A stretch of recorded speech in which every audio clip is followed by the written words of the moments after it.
Canada और भारत दोनों ही धर्मनिरपेक्ष और लोकतांत्रिक देश हैं।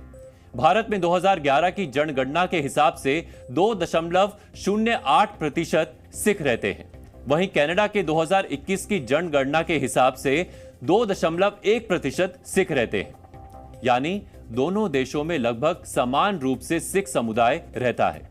अब ऐसे में सवाल उठता है कि अगर 2% आबादी के साथ भारत जैसे धर्मनिरपेक्ष और लोकतांत्रिक देश में अलग देश बनाने की मांग की जा सकती है, तो इसी तर्क के आधार पर कनाडा में सिखों के लिए अलग देश क्यों नहीं बना दिया जाता।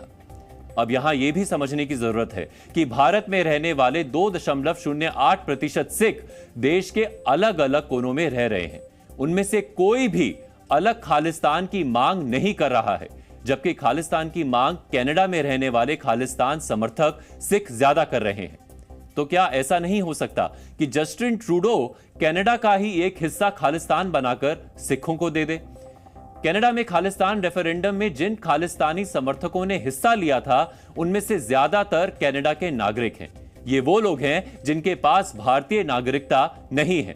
इस तरह से देखा जाए तो कनाडा के वो सिख नागरिक जो खालिस्तान की मांग कर रहे हैं, उनके पास भारत में कोई अधिकार है ही नहीं।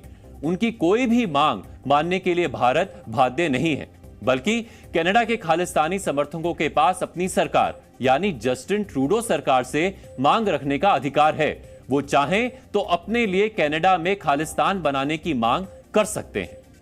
क्षेत्रफल के हिसाब से कनाडा दुनिया का दूसरा सबसे बड़ा देश है, वहीं भारत 7वां बड़ा देश है, यानी जमीन कनाडा के पास ज्यादा है।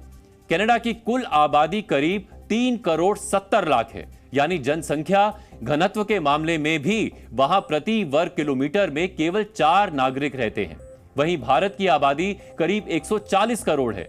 देखा जाए तो जनसंख्या घनत्व के मामले में भारत में प्रति वर्ग किलोमीटर में 481 लोग रहते हैं। प्रति वर्ग किलोमीटर क्षेत्र के हिसाब से भारत में कनाडा के मुकाबले 100 गुना ज्यादा लोग रहते हैं। इस तरह से देखा जाए तो कनाडा अपने यहां के खालिस्तान समर्थकों को आसानी से जमीन दे सकता है। वैसे खालिस्तानी आतंकियों का सबसे बड़ा हमदर्द कनाडा नहीं, पाकिस्तान है।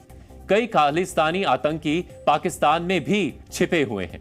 पाकिस्तान उन्हें हथियारों के अलावा आर्थिक मदद भी देता है। तो कनाडा के खालिस्तान समर्थकों को बता दें कि ऐतिहासिक तौर पर सिख साम्राज्य की राजधानी हमेशा से लाहौर रही है। यही नहीं, वर्ष 1799 में महाराजा रंजीत सिंह ने लाहौर जीता था और यहीं से सिख साम्राज्य की नींव पड़ी थी। तो खालिस्तान की राजधानी तो असल में लाहौर होनी चाहिए। एक तरफ कनाडा से खालिस्तान समर्थकों को पाकिस्तान से भी खालिस्तान की मांग करनी चाहिए। जहां तक सिख साम्राज्य की बात है तो उसका ज्यादातर हिस्सा तो पाकिस्तान में आता था।